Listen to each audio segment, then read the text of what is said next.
ધાનેરામાં national હાઈવેની બેદરકારીમાં ગાડી ખાડામાં ફસાઈ જતા એક મહિલાનું મોત નીપજ્યું છે। છેલ્લા એક વર્ષથી ખાડારાજ છતાં સબ સલામતના દાવા યથાવત જ છે।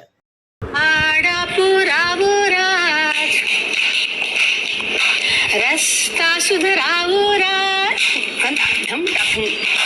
ખાડા પુરાવો રાજ રસ્તા સુધરાવો રાજ રોજ મારી ગાડી સર્વિસ માંગે છે માં ખાડા વાળી જય જય ડામર જય જય કપચી જય આરસીસી આहा क्या बात है जय जय ट्रैक्टर जय रोड रोलर શું લખી દે ભાઈ।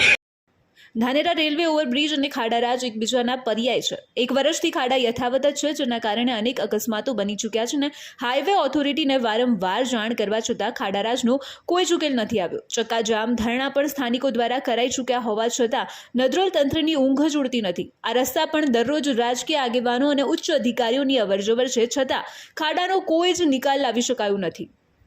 કાલે પણ આ રોડ ઉપર ખાડા પડવાના કારણે એક બેનનું મોત થયું છે અને એના જવાબદાર હું તો ગણું છું કે રોડ ઓથોરિટી અધિકારી જ આવે। સરકારને મારી વિનંતી છે કે જો આ ખાડા બુરવામાં નહીં આવે તો આવતીકાલથી અહીંયા ધરણા કાર્યક્રમ કરવામાં આવશે અને આ રોડ જામ કરવામાં આવશે અને એમાં જે પરિસ્થિતિનું નિર્માણ થશે તે સંપૂર્ણ જવાબદારી સરકારની રહેશે। આ રોડ ઉપર બધા જ ધાનેરાના લાગતા વળગતા અધિકારીઓ, ચૂંટાયેલા પ્રતિઅધિકારીઓ, એમએલએ હોય, એમપી હોય, આ રસ્તે થઈને ચાલે છે, પણ આ લોકોને કામમાં રસ નથી। માત્ર ને માત્ર એમને ક્યાંથી એમને કમિશન મળે એમ જ રસ છે, એવો મારો સીધો આક્ષેપ છે। માટે કલેક્ટર સાહેબ અને મુખ્યમંત્રીને મારી વિનંતી છે બે હાથ જોડીની કે હવે કોઈનો ભોગ લેવાય તે પહેલાં અહીંયા આગળ સર્કલ બનાવો અને રોડ રિપેરિંગ કરો।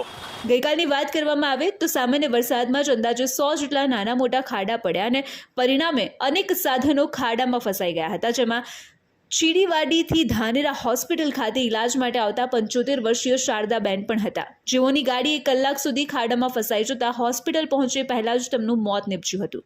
આવી અનેકવાર ઘટના બની ગઈ હોવાની ચર્ચાઓ પણ ચકડોળે ચડી છે, છતાં તંત્ર નફ્ફટ બનીને તમાશો જોઈ રહ્યા હોવાની પણ પ્રતીતિ થઈ રહી છે। આજે ધાનેરાની મુખ્ય માર્ગની અંદર જે પુલ આવેલો છે અને વારંવાર તંત્રને રજૂઆત કરવા છતાં પણ એ ખાડાનું કામ કાચો માલ લાવીને કરવામાં આવે છે અને એવું 10 થી 12 વખત એ કાચો માલ લાવીને કામ કરવામાં આવે છે, છતાં પણ એ ખાડા પડેલા જ હોય છે। એના કારણે ગઈકાલે પણ એક વૃદ્ધ માજીની હોસ્પિટલ લાવવામાં આવ્યા હતા। તો હોસ્પિટલ આવે એના પહેલાં પણ એ ખાડાની ટ્રાફિકની જામ વધારે થવાના કારણે એ જ માજીનું મૃત્યુ એ ખાડાના કારણે ત્યાં આગળ થઈ ગયેલું છે। તો અમારે તંત્રને એક રજૂઆત કરવી છે કે આ વારંવાર જો ખાડાનું નિરાકરણ નહીં આવે તો આવો અનેક મૃત્યુ થશે અને એની જવાબદાર પછી તંત્રને રહેવું પડશે। આજે વર્ષોથી ધાનેરાની અંદર સમસ્યા છે, કારણ કે અહીંયા ખાડા પડવા હોવાથી આજે લોકો પરેશાન થઈ રહ્યા છે, ટ્રાફિક જામ થઈ રહ્યું છે, તથા વહીવટી તંત્ર પણ કોઈ નિરાકરણ નથી લાવતું। અનેક અધિકારીઓ, અનેક માણસો મોટાઓ અહીંયાથી નીકળે છે, પણ છતાં પણ કોઈ નિરાકરણ નથી આવતું। હાઈવે ઓથોરિટીના અધિકારીઓ પણ અહીંયાથી નીકળતા છે, તેમને નથી દેખાતું અહીંયા ખાડા પડ્યા છે, મીડિયાને દેખાય છે તો અધિકારીઓને કેમ નથી દેખાતું? છેલ્લા એક વર્ષથી ધાનેરા ખાડારાજ યથાવત છે। નબળી નેતાગીરી અને યોગ્ય રજૂઆતોના અભાવે ખાડારાજનો માહોલ યથાવત છે। ત્યારે હવે જોવાનું એ રહ્યું કે હાઈવે ઓથોરિટી વિભાગે ક્યારે ખાડારાજમાંથી મુક્તિ અપાવે છે કે પછી હજુ પણ વધુ લોકોનો ભોગ લેશે એ જોવાનું રહ્યું। ધાનેરામાં ઓવરબ્રિજમાં બ્રિજના છેડે પડેલા ખાડાની વાત, એ ખાડા છેલ્લા એક વર્ષથી વારંવાર અહીંયા માલ નાખવા જતાં એ ખાડાનો કોઈ નિવારણ આવતો નથી। એ ખાડા ક્યારે પૂરાશે? અને ગઈકાલની વાત કરીએ તો ગઈકાલે જે વરસાદ હતો, વરસાદના કારણે પાણી ભરાયા અને એ પાણી ભરાવાના કારણે ટ્રાફિકની લાઈન થઈને એ ટ્રાફિકમાં એક મહિલાનું મોત થયું। એ મહિલાના મોતનો જવાબદાર કોણ? અહીંના રાજકારણ કે હાઈવે ઓથોરિટીવાળા? અહીંયા હાઈવે ઓથોરિટીને રાજકારણને વારંવાર રજૂઆતો કરવા છતાં આ ખાડા પૂરાતા નથી।